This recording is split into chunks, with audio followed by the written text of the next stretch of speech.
আসসালামু আলাইকুম, আমি মোহাম্মদ রনি। আজকের এই ভিডিওতে অ্যালিটারেশন ফিগার অফ স্পিচ নিয়ে আলোচনা করব। অ্যালিটারেশন কিন্তু খুবই গুরুত্বপূর্ণ একটা লিটারি টার্ম, যা ইংলিশ লিটারেচারের স্টুডেন্টদের অবশ্যই জানতে হয়। বিভিন্ন ক্ষেত্রে কিন্তু এটা কাজে লাগে। তো অ্যালিটারেশন সম্পর্কে আজকে আমি খুব সহজভাবে আলোচনা করব। আমার এই আলোচনাটা তোমরা যদি শোনো, আশা করি অ্যালিটারেশন নিয়ে তোমাদের আর কোনো প্রবলেম থাকবে না। চলো মূল আলোচনায় চলে যাই। অ্যালিটারেশন হচ্ছে অ্যালিটারেশনের সাধারণ অর্থে যে মিনিং, বলতে আমরা বুঝি অনুপ্রেরণা। কি বুঝি? অনুপ্রেরণা। অ্যালিটারেশন মানে হচ্ছে অনুপ্রেরণা। কিন্তু লিটারেচারে অ্যালিটারেশন মানে কিন্তু অনুপ্রেরণা নয়। তাহলে কি? চলো একটু জেনে নিই। তাহলে ইন লিটারেচারে অ্যালিটারেশন মানে হচ্ছে the repetition of an initial consonant sound. The repetition মানে বলো কি? পুনরাবৃত্তি অফ অ্যান ইনিশিয়াল মানে প্রাথমিক, কনসোনেন্ট মানে কি? আমরা জানি ইংলিশ লেটার্স কয়টি? 26। এই 26টি বর্ণের মধ্যে এ, ই, আই, ও, ইউ এই 5টা হচ্ছে ভাওয়াল, বাকিগুলো হচ্ছে কনসোনেন্ট। বাকিগুলো কি? কনসোনেন্ট। তাহলে এই 21 মানে 21টা যে লেটার্স রয়েছে সেগুলো হচ্ছে কনসোনেন্ট, আর এগুলোর সাউন্ডটা হচ্ছে কনসোনেন্ট সাউন্ড। তাহলে এই পুরো মিনিংটা কি দাঁড়ালো? The repetition of an initial consonant sound. Repetition মানে পুনরাবৃত্তি, অফ অ্যান ইনিশিয়াল প্রাথমিক, কনসোনেন্ট সাউন্ড মানে কনসোনেন্ট সাউন্ডের প্রাথমিক যে পুনরাবৃত্তি, এটাই হচ্ছে অ্যালিটারেশন। ওকে, তারপরে দেখো the repetition can be put. The repetition মানে পুনরাবৃত্তি, ক্যান বি পুট রাখা যেতে পারে সাইড বাই সাইড মানে পাশাপাশি। সাইড বাই সাইড মানে কি বলতো? পাশাপাশি। এই রিপিটেশনটা রাখা যেতে পারে পাশাপাশি, ঠিক আছে? তারপরে দেখো অ্যালিটারেশন ইজ ইউজড ব্যবহৃত হয়। তাহলে অ্যালিটারেশন ব্যবহৃত হয় ইন বোথ উভয়, poetry and pose for unity. Poetry মানে কবিতা, অ্যান্ড পোজ মানে গদ্য। কবিতা এবং গদ্য উভয় ক্ষেত্রেই ব্যবহৃত হয়। কিসের জন্য? ফর ইউনিটি মানে হলো ঐক্য। ঐক্যের জন্য এটা অ্যালিটারেশনটা ব্যবহৃত হয়। কি কোন জায়গায়? পোয়েট্রি এবং পোজ, গদ্য এবং পদ্য উভয় ক্ষেত্রে।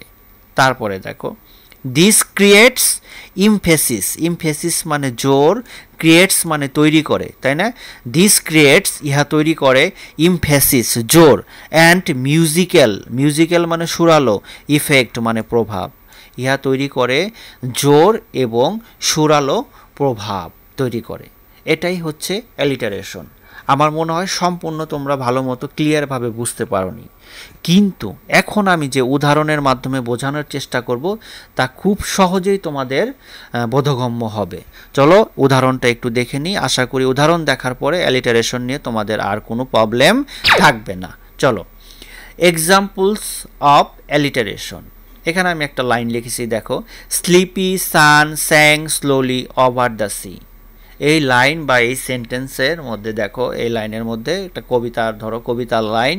তাহলে পোয়েট্রি এবং পোজ উভয় ক্ষেত্রেই কিন্তু অ্যালিটারেশনের ব্যবহৃত হয়।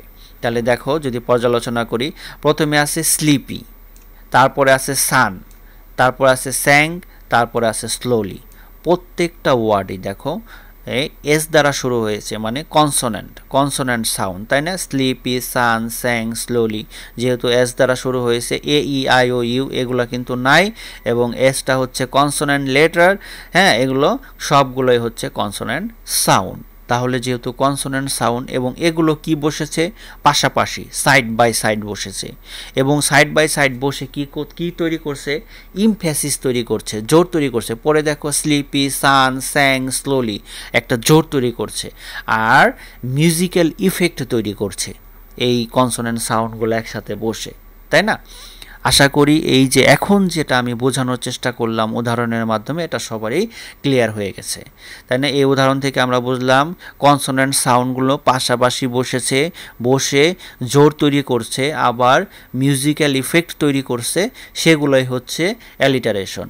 স্লিপি, সান, স্যাং, স্লোলি, জোরও পাচ্ছি, আবার মিউজিক্যাল সুর পাচ্ছি, আবার কি হচ্ছে কনসোনেন্ট সাউন্ডগুলো পাশাপাশি কিন্তু বসেছে। তাহলে অ্যালিটারেশনের উদাহরণ থেকে কিন্তু অ্যালিটারেশন শেখাটা একদম ক্লিয়ার হয়ে গেল। আশা করি আমার এই আলোচনাটা তোমরা বুঝতে পেরেছ। যদি এই আলোচনাটা তোমাদের ভালো লাগে অবশ্যই ভিডিওতে একটা লাইক করবে, কমেন্টস করে জানাতে পারো। আর আমি একটা রিকোয়েস্ট করবো, যেহেতু পড়াশোনার বিষয়ে যদি তুমি স্টুডেন্ট হয়ে থাকো আমার চ্যানেলটি অবশ্যই সাবস্ক্রাইব করে রাখবে।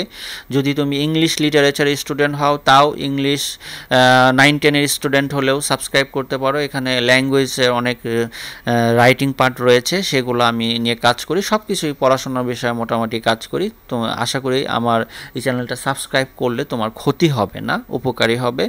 সবশেষ সবাইকে বলে নিই যে আমার একটা ওয়েবসাইট রয়েছে www.luzararc.com, এখানে কিন্তু চাইলে একটু ভিজিট করে দেখতে পারো। ইংলিশ ল্যাঙ্গুয়েজ এবং লিটারেচারের উপরে অনেক তথ্য এখানে রয়েছে, হ্যাঁ, খুব সহজভাবে চাইলে একটু দেখতে পারো।